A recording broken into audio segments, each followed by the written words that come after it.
కేంద్రం తలుచుకుంటే 42% BC reservation వెంటనే అమలవుతుందని BC intellectual forum chairman retired IAS Chiranjeevulu అన్నారు. 9వ షెడ్యూల్లో చేర్చడం తప్ప బీసీ రిజర్వేషన్ అమలుకు మరో మార్గం లేదని తెలిపారు.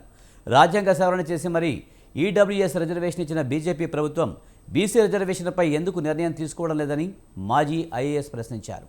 పార్లమెంటు సమావేశాలు జరుగుతున్న సందర్భంగా కేంద్ర ప్రభుత్వం బీసీ రిజర్వేషన్ను 9వ షెడ్యూల్లో చేర్చాలంటున్న బీసీ ఇంటలెక్చువల్ ఫోరం చైర్మన్ చిరంజీవులతో మా ప్రతినిధి Vishal face to face. Telangana రాజకీయాలన్నీ కూడా ఇప్పుడు బీసీ రిజర్వేషన్ల వైపే కొనసాగుతున్నాయి. పార్టీల వారీగా ధర్నాలకు సిద్ధమవుతున్నారు. మరోవైపు ఇప్పటికే కాంగ్రెస్ పార్టీ ఢిల్లీలో జంతర్ మంతర్ దగ్గర ధర్నాకు సిద్ధమవ్వగా, ఇక అదేవిధంగా బీఆర్ఎస్ పార్టీ బీజేపీలు కూడా ఇందిరా పార్క్ ధర్నా చౌక్ దగ్గర నిరసనలు వ్యక్తం చేయాలని డిసైడ్ అయ్యారు. అయితే ఈ బీసీ రిజర్వేషన్ సంబంధించి ఇది అమలు కావాలంటే, అదేవిధంగా ఈ బిల్లు ఇప్పటికే ప్రభుత్వం తీర్మానం చేయడం, ఆర్డినెన్స్ తీసుకురావడం, దాని కేంద్ర ప్రభుత్వం కంపెనీ ఇవన్నీ కూడా జరిగాయి. ఇక మీదట అసలు ఈ బిల్లు అమలు కావాలంటే ఏం జరగాల్సి ఉంటుంది. ప్రస్తుతం పార్లమెంటు సమావేశాలు కూడా జరుగుతున్నాయి. ఈ సమయంలో కేంద్ర ప్రభుత్వం అదేవిధంగా ప్రతిపక్షాలు ఇలాంటి నిర్ణయాలు తీసుకుంటే అసలు ఈ బీసీ రిజర్వేషన్ అనేది అమలవుతుందో ఒకసారి మనం బీసీ ఇంటలెక్చువల్ ఫోరం చైర్మన్ అదేవిధంగా రిటైర్డ్ ఐఏఎస్ చిరంజీవులు ఉన్నారు, వారిని అడిగి తెలుసుకుందాం. సార్ నమస్తే సార్. ప్రస్తుతం తెలంగాణ రాజకీయాలన్నీ కూడా బీసీ రిజర్వేషన్ మీదే కొనసాగుతున్నాయి. ఇట్లా సార్ ఇప్పుడు ఎలాంటి పాసిబిలిటీస్ ఉన్నాయి సార్ ఈ రిజర్వేషన్ అమలు కావాలంటే? ఇప్పుడు బిల్లు అనేది కేంద్రం వద్ద పెండింగ్ ఉంది. కేంద్రం తలుచుకుంటే వారం రోజులలో క్లియర్ అవుతుంది. కానీ కేంద్రం తలుచుకోక వాళ్ళు ఏంటంటే అందులో ముస్లిమ్స్ 10% ఇంక్లూడ్ అయినారని, అదేవిధంగా కోర్టులు 50% మించి ఒప్పుకోవని చెప్పి రకరకాల కుంటి సాకులు చెప్తున్నారు. వాళ్ళు ఇవ్వాలనుకున్నప్పుడు ఈడబ్ల్యూఎస్ రిజర్వేషన్లు టకీమని ఇచ్చారు. ఇన్ఫ్యాక్ట్ 92లో ఇందిరా సహాని కేసులో అప్పుడు పివి నరసింహారావు గారు 10% ఈడబ్ల్యూఎస్ రిజర్వేషన్లు ఇస్తే 9 మంది జడ్జిలలో 8 మంది జడ్జిలు ఇది రాజ్యాంగ విరుద్ధం, ఇవ్వడానికి వీల్లేదని కొట్టేసింది. అట్లాంటి దాన్ని 103వ రాజ్యాంగ సవరణ చేసి వీళ్ళు వారం రోజులలో ఈడబ్ల్యూఎస్ రిజర్వేషన్లు దేశవ్యాప్తంగా అమలు చేసింది. మరి వాళ్ళకి అగ్రవర్ణాలకు ఒక నీతి ఉంటుంది, బీసీలకు వచ్చేసే వాళ్ళు ఇంకొక నీతి వీళ్ళు అవలంబిస్తున్నారు. ఈ ద్వంద్వ నీతిని వీళ్ళు వదులుకోవాలని చెప్పి కోరుతున్నాం. అదేవిధంగా ముస్లింలకు సంబంధించి కూడా ఇవాళ వాళ్ళు బీజేపీ పాలించున్న రాష్ట్రాల్లో కూడా ముస్లిం రిజర్వేషన్లు ఉన్నాయి. సో ఇవాళ ఇక్కడికి వచ్చేసిన తర్వాత ముస్లింలు బీసీలలో ఎట్లా వస్తారని చెప్పి వీళ్ళు మాట్లాడుతున్నారు. మేము కోరేది ఏంటంటే బీజేపీని, మీరు అసెంబ్లీలో ఈ బిల్లు పెట్టిన రోజు ఎందుకు ఈ అంశం లేవనేయలే? ఆ రోజు ఎందుకు మీరు ఎంతో చాలా పవిత్రులం చిత్తశుద్ధులం అన్నట్టుగా ఎందుకు మద్దతు ఇచ్చిండ్రు? ఈరోజు ఎందుకు దాన్ని తిరిగి లేవదీస్తుండ్రు? సో మేము కోరేది ఏంటంటే ఇట్లాంటి ద్వంద్వ ప్రమాణాలు పనికిరావు. ప్రజలు అన్నీ గమనిస్తున్నారు. రేపు రాబోయే కాలంలో 100% ప్రజాక్షేత్రంలో మీకు ఏం జరగబోతుందో మీరు తెలుసుకుంటారు.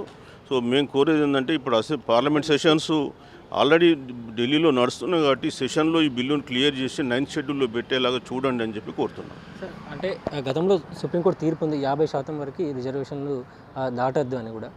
ఒక తమిళనాడులో అది అమలు అవుతుంది, 50% పైగా రిజర్వేషన్ అవుతుంది. అంటే 9th షెడ్యూల్లో చేర్చకుండా ఇంకా పాసిబిలిటీస్ ఏమైనా ఉంటాయి సార్? సపరేట్గా చట్టం తీసుకురావడం ఎలాంటి పాసిబిలిటీ లేదు. 9th షెడ్యూల్లో ఒకటి మనకు చివరి మార్గం. అది మనం గతంలో చాలా రాష్ట్రాలు 50%కు దాటి పెంచినటువంటి జీవోలన్నింటినీ కూడా హైకోర్టులు సుప్రీంకోర్టులు కొట్టేసినాయి.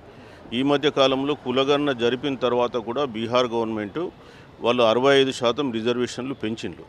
సో ఇమ్మీడియట్గా మళ్ళీ పాట్నా హైకోర్టు కొట్టేసింది. సుప్రీంకోర్టుకు పోతే కూడా సుప్రీంకోర్టు కూడా పాట్నా హైకోర్టు జడ్జిమెంట్ మీద స్టే ఇవ్వాలి.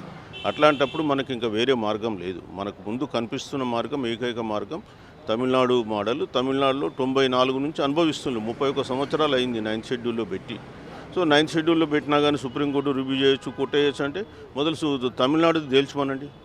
284 చట్టాలు ఇవాళ సుప్రీంకోర్టు అంటే 9th షెడ్యూల్లో చేర్చబడ్డాయి. ఏ ఒక్క చట్టాన్ని కూడా సుప్రీంకోర్టు కొట్టేయలేదే. రిజర్వేషన్లు అనేవి రాజ్యాంగ వ్యతిరేకం కాదు, రాజ్యాంగంలో అంతర్భాగం అని చెప్పేసి ఇదే సుప్రీంకోర్టు 2022లో Janhit versus union of India కేసులో తీర్పిచ్చింది. అట్లాంటప్పుడు ఇంకా కొట్టేసేటువంటి ప్రసక్తి ఎక్కడ వస్తుంది? సుప్రీంకోర్టు రివ్యూ అనేది వాళ్ళకు ఇన్హరెంట్ పవర్. అది వాళ్ళు ఏది చట్టం చేసినా ప్రభుత్వాలు 100% రివ్యూ చేసే అధికారం వాళ్ళకు ఉంది.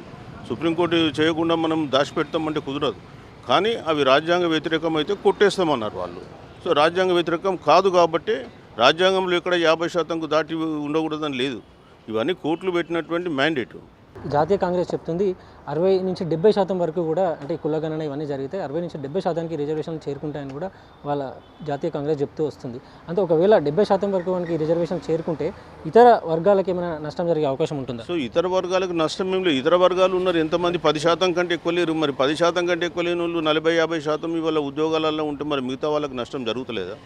కాబట్టి మేము కోరేది ఎవరి జనాభా ప్రకారం వాని వాటా ఇవ్వండి అని అడుగుతున్నాం. బీసీ రిజర్వేషన్లకు సంబంధించి తెలంగాణలో బీజేపీ ద్వంద్వ వైఖరిని పాటిస్తుంది. ముఖ్యంగా అసెంబ్లీలో బీసీ బిల్లుకు సంబంధించి తీర్మానం చేసినప్పుడు బీజేపీ తన అభిప్రాయాలను ఎందుకు చెప్పలేదు, ఆ తీర్మానానికి ఎందుకు మద్దతు పలికిందని కూడా రిటైర్డ్ ఐఏఎస్ చిరంజీవులు అదేవిధంగా బీసీ ఇంటలెక్చువల్ ఫోరం చైర్మన్ ప్రశ్నిస్తున్నారు. కెమెరామెన్ అఖిల్తో విశాల్, స్వతంత్ర న్యూస్.